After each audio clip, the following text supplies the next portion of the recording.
Susan walked into Ironwood Customs expecting nothing more than minimum wage and a mop bucket.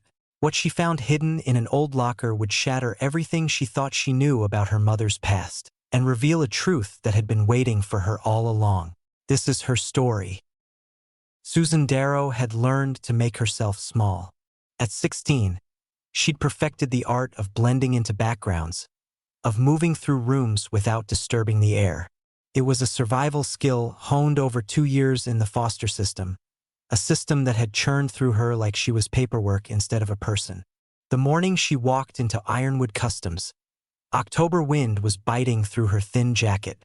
She'd seen the help wanted sign 2 days earlier while walking back from the convenience store.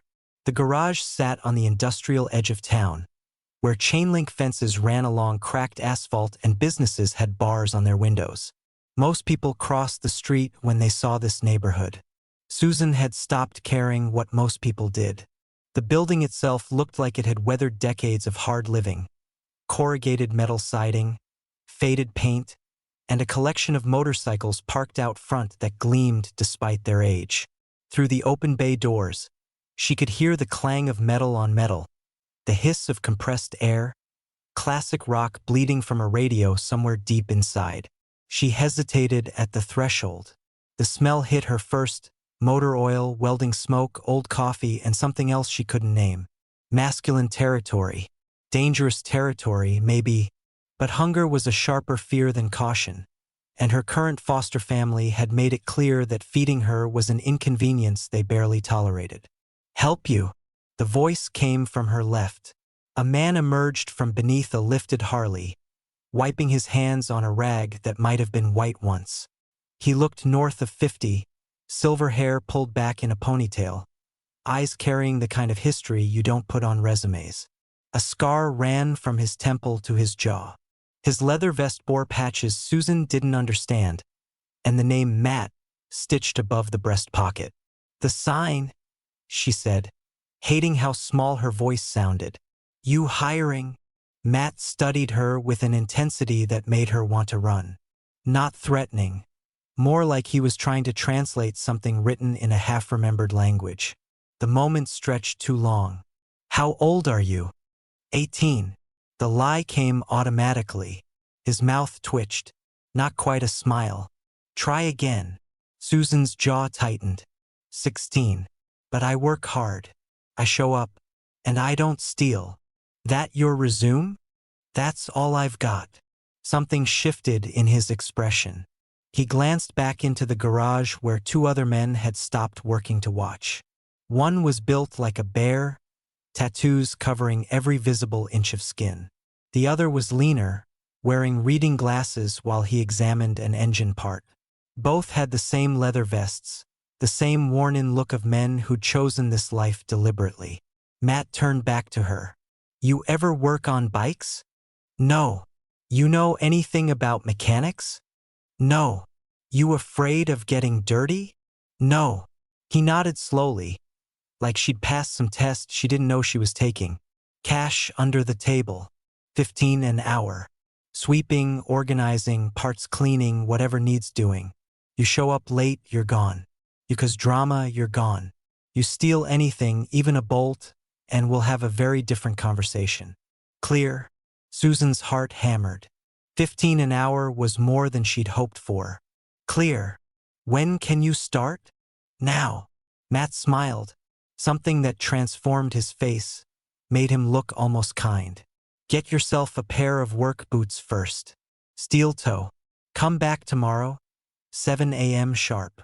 She nodded and turned to leave, but his voice stopped her. "What's your name, kid?" "Susan." "Susan Darrow." The silence that followed felt strange. Matt's expression flickered. Surprise, recognition, something heavier. Behind him, the bear-sized man had gone completely still, wrench frozen mid-turn. Even the radio seemed quieter. "Darrow," Matt repeated slowly. "Your mother? Dead?" Susan cut him off, the word sharp as broken glass.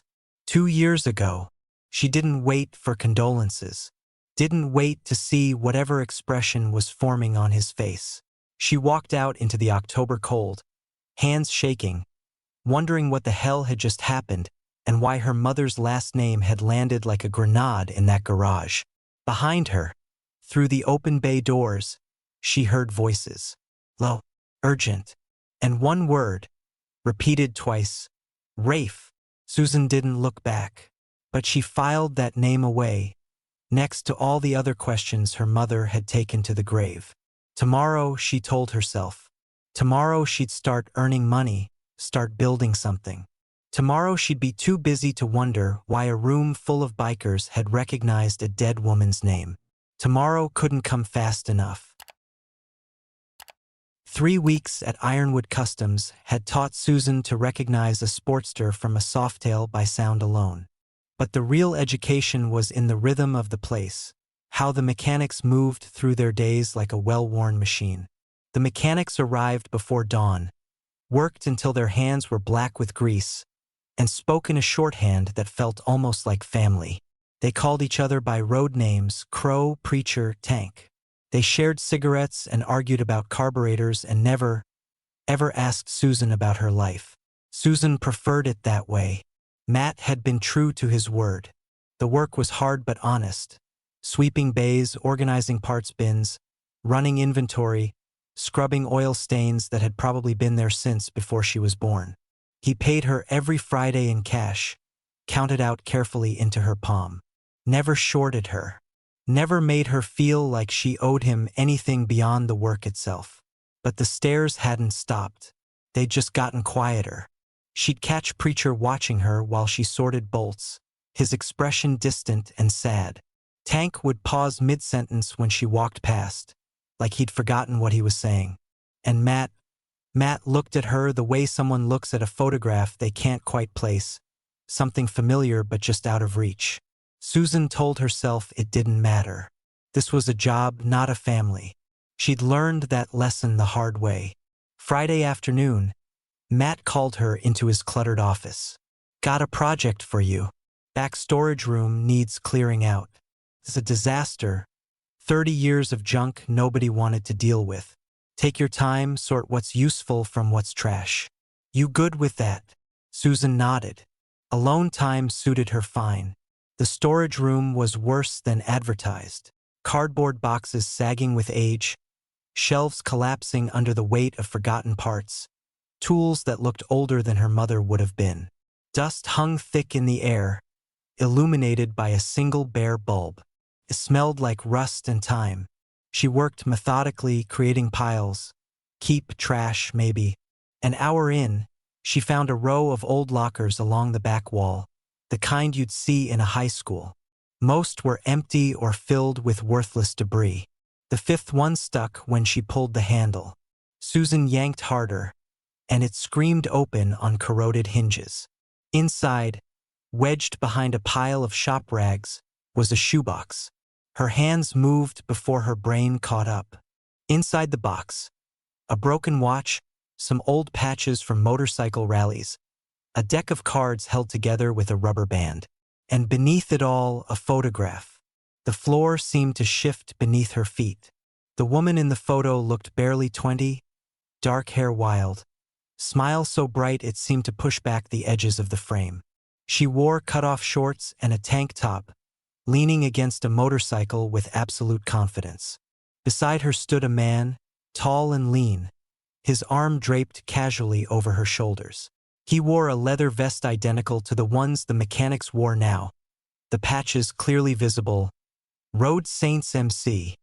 His face was half-turned toward the camera, but his eyes were on the woman, like she was the only thing in the room worth looking at.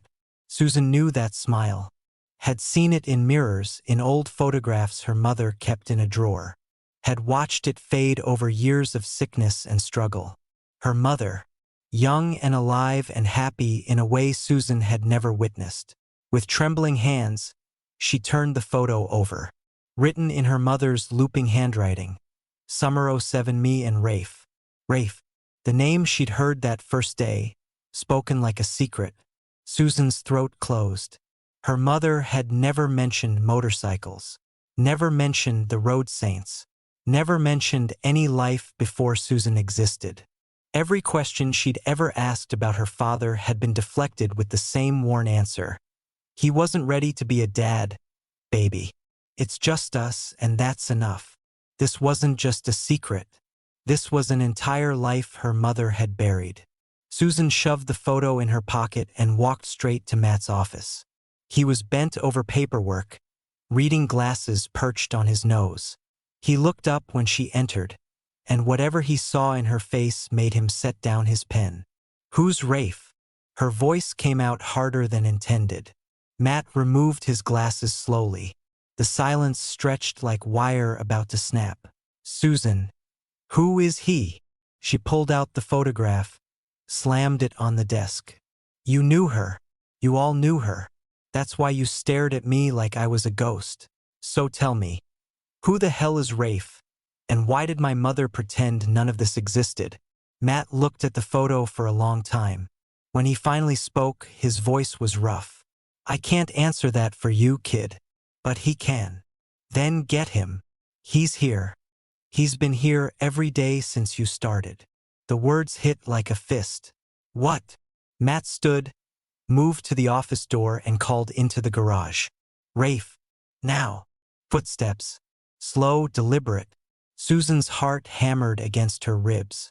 The man who appeared in the doorway was the same one from the photograph.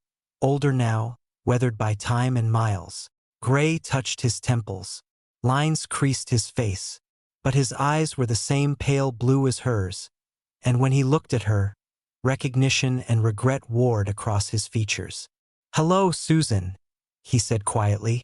"I've known about you since the day you were born." Susan stood frozen, photograph clutched in her hand like evidence she'd just uncovered. Rafe stepped fully into the office, and Matt quietly excused himself, closing the door behind him. The space suddenly felt too small, the air too thin. Rafe didn't try to hug her, didn't offer empty comfort. He just leaned against the wall, hands in his pockets, and waited. "Start talking," Susan said. He nodded, like he'd been preparing for this moment for 16 years. "Your mother, Claire, we met at a rally in 2006. She was working at a diner off Route 9, saving up for college. I was young, stupid, convinced nothing mattered except the road ahead." His voice carried the weight of old regrets. "We had 2 years together, best 2 years of my life. Then one morning, I woke up and she was gone. Left a note saying she needed something different, something stable. I didn't understand it then." "She was pregnant," Susan said flatly. "I didn't know. Not until 3 years later when Danny, old friend of ours, ran into her at a grocery store. He saw you in the cart, saw her struggling with bags, put 2 and 2 together. Called me that night." Rafe's jaw tightened. "I drove through the night, 12 hours without stopping, ready to do whatever she needed. But when I got there, she wouldn't see me. Had her landlord turn me away. Said she'd built a life, and I wasn't part of it." Susan's fingers crumpled the edges of the photograph. "So you just left?" "No." The word came out sharp. "I stayed in town for a week. Parked outside her apartment, trying to work up the courage to knock again. Wrote letters I never sent. Called from payphones until she blocked the number." He dragged a hand across his face. "Then one night, I saw you through the window. You couldn't have been more than 4, spinning circles in the living room while she clapped and laughed. You both looked happy, complete. And I thought, what right do I have to blow that up? What could I offer except disruption and complications? You chose to be a ghost." Susan's voice fractured. "A name nobody spoke." "I chose wrong," Rafe admitted. "Every birthday, every Christmas, every time Matt mentioned seeing you around town after your mom got sick, I told myself I'd reach out. Tomorrow, next week, when the time was right. But there's never a right time to tell someone you abandoned them. You didn't abandon me. You can't abandon something you never had." The words tasted bitter. "My mom did that. She erased you like you never existed." Rafe flinched but didn't argue. "She had her reasons. I wasn't exactly father material back then. Drinking too much, fighting too much, living job to job. Maybe she thought she was protecting you. From what? From having a father. Susan's laugh was hollow. Do you know what foster care is like? Do you know what it's like to be shuffled between houses where people collect checks and count down days until you age out? I know now. His voice dropped. Matt told me when you walked in here. That's why I've been around. Working late shifts, taking jobs I don't need. I wanted to see who you'd become. Like some kind of ghost? Susan shook her head. You don't get to do that. You don't get to watch from the shadows and call it caring. You're right. Rafe straightened, met her eyes directly. I don't have excuses good enough for 16 years of cowardice. I'm not asking for forgiveness, and I'm damn sure not asking you to call me Dad. But I'm here now, and I'm not going anywhere unless you tell me to. The office door opened before Susan could respond. Matt stuck his head in, expression grim. Susan, your caseworker's on the phone. Says it's urgent. The call lasted less than 3 minutes. When Susan hung up, what little ground she'd been standing on had vanished. Her current foster placement was done, immediate removal effective Monday. The caseworker had a group home lined up, temporary until something else opened up. Standard procedure. Nothing personal. Susan's hands were steady when she set down the phone. Everything else inside her was breaking apart. No, she said to the empty air. Matt and Rafe stood in the doorway. They'd clearly heard everything. There's another option, Matt said carefully. Legal emancipation. You're 16, employed, demonstrating self-sufficiency. With the right lawyer and documentation, you could be declared independent. Live on your own terms. With what money? What housing? Susan's voice was hollow. There's an apartment above the garage, Matt continued. Nothing fancy, 1 room, bathroom, kitchenette. Been using it for storage, but it's livable. You could stay there, keep working, finish school online. We'd help with the legal fees. Why? Susan looked between them. Why would you do that? Matt glanced at Rafe, then back at her. Because your mother mattered to people here. Because you're not just some kid off the street, you're family, whether you accept that yet or not. And because every person in this club knows what it's like to need a second chance. Rafe stepped forward, his voice quiet but firm. I can't give you back 16 years. Can't undo the choices your mother made or the ones I made. But I can help you build something now. If you'll let me. Susan looked at the photograph still clutched in her hand. Her mother's smile, frozen in a moment before everything got complicated. Before fear and pride and bad timing created a void that swallowed possibilities whole. She thought about the group home, about being warehoused until 18, about disappearing into a system that saw her as a problem to be managed. Then she thought about the garage, the smell of oil and coffee, the sound of tools and old rock, the strange safety of being surrounded by broken people who'd learned to fix things. I need time, she finally said, to think about all of this. Take what you need, Matt said. But Susan, Monday's coming whether we're ready or not. She nodded and walked out, leaving both men standing in the office. Outside, Crow and Preacher were conspicuously busy with tasks that didn't need doing. Tank was cleaning a workbench already spotless. They all looked up when she passed, concern written across weathered faces. Susan realized something had shifted. She wasn't just a file number anymore. These people actually saw her. She just wasn't sure yet if that terrified or comforted her. Susan moved into the apartment above the garage on a Tuesday.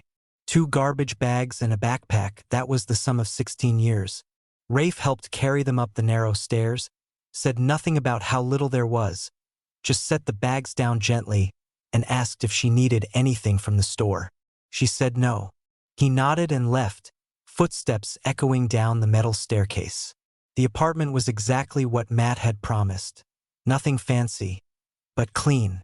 Someone had scrubbed the floors, stocked the mini fridge with basics, left fresh sheets folded on the bed. Susan sat on the mattress and waited to feel something. Relief, maybe. Gratitude. Fear. Instead, she just felt tired. The emancipation process moved faster than expected. Matt knew a lawyer who rode with the club 20 years back.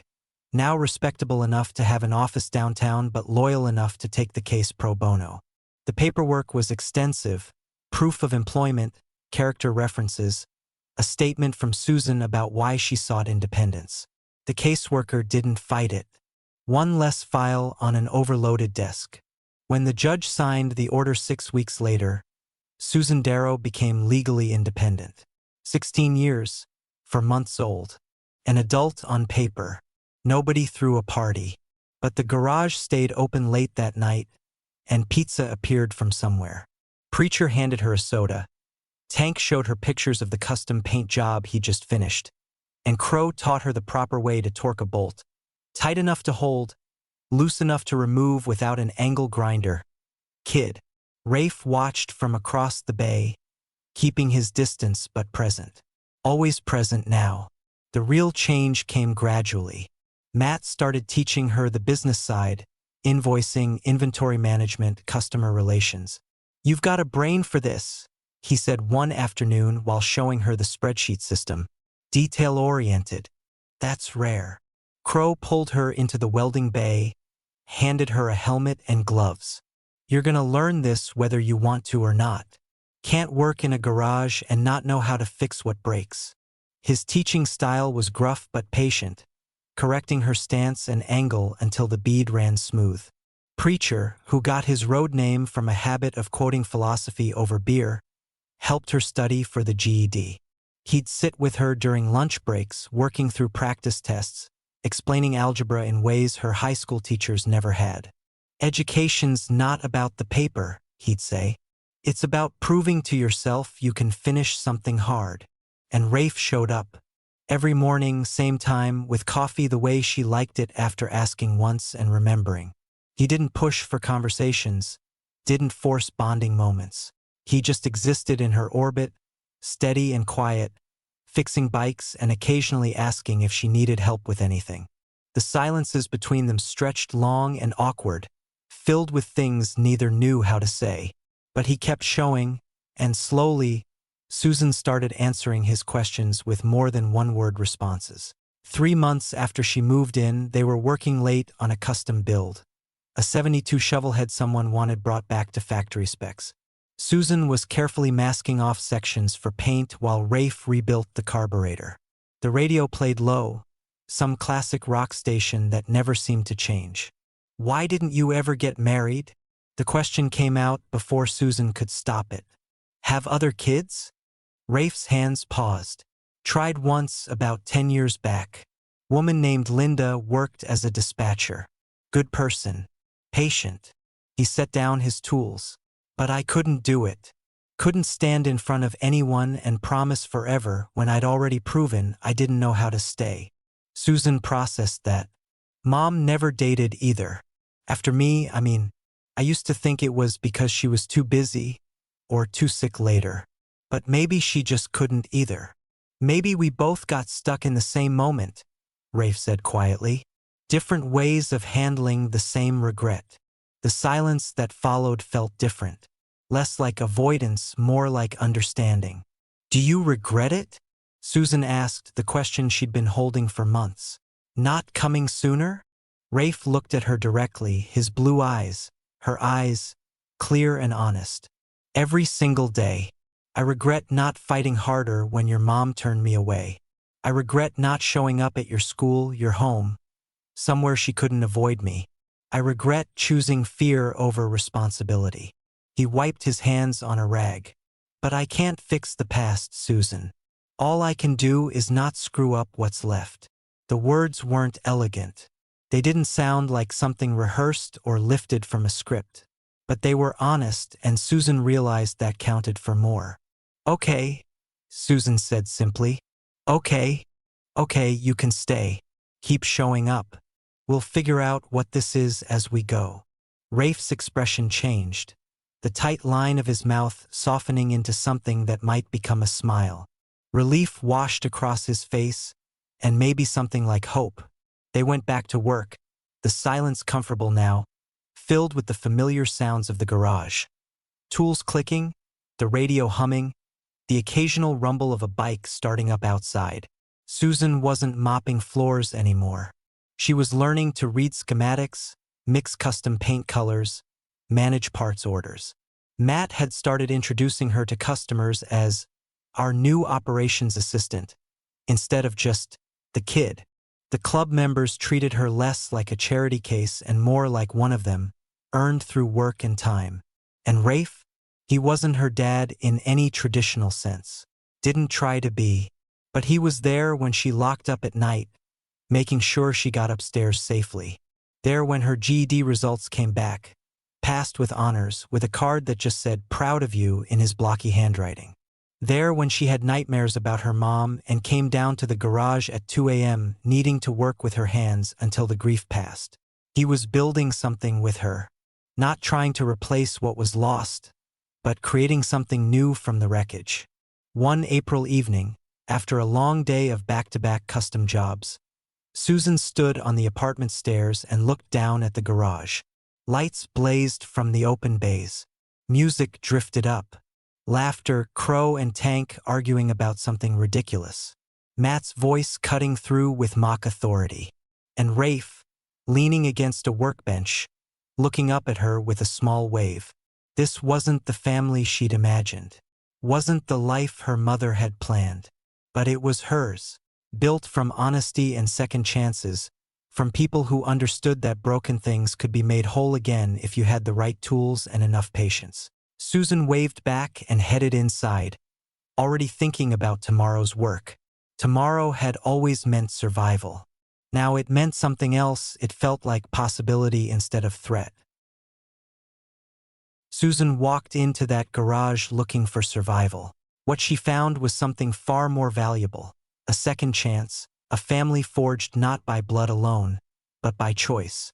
What would you do if you discovered a hidden truth about your past? Share your thoughts below, and if this story moved you, don't forget to like and subscribe to embrace the journey for more stories that remind us we're never truly alone. See you in the next video.